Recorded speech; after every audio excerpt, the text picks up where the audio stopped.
আসসালামু আলাইকুম ওয়া রাহমাতুল্লাহ। ভাবুন তো, আজ রাতে যদি আপনার জীবনের শেষ রাত হয়, আপনি কি প্রস্তুত? কিন্তু যদি আজই শেষ দিন হয়?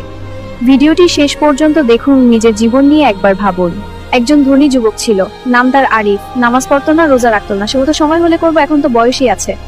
একদিন রাতে সে স্বপ্ন দেখলো, সে একা দাঁড়িয়ে আছে অন্ধকার এক ময়দান, চারদিকে ভয়ঙ্কর নীরবতা। হঠাৎ একটি আওয়াজ এলো, আরিফ, আজ তোমার হিসাবের দিন। ভয়ে তার শরীর কাঁপতে লাগলো। সে চিৎকার করে বলল, আর একটু সময় দাও, আমি তওবা করব, নামাজ পড়বো। ঠিক তখনই ঘুম ভেঙে গেল। রাত ৩টা, তার বুক ধড়ফড় করছে। সে প্রথমবারের মতো ওযু করলো, মাটিতে সিজদায় পড়ে কাঁদতে লাগলো। আরিফ বলল, হে আল্লাহ, আমি ভুল করেছি, আমাকে ক্ষমা করো।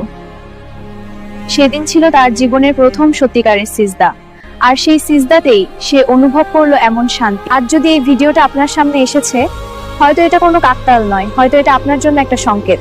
সময় থাকতে ফিরে আসুন, তওবা করুন, নামাজ শুরু করুন, কারণ মৃত্যু কখন আসবে তা কেউ জানে না। আল্লাহ আমাদের সবাইকে সঠিক পথে চলার তৌফিক দান করুন, আমিন। ভিডিওটি ভালো লাগলে লাইক, শেয়ার এবং সাবস্ক্রাইব করতে ভুলবেন না।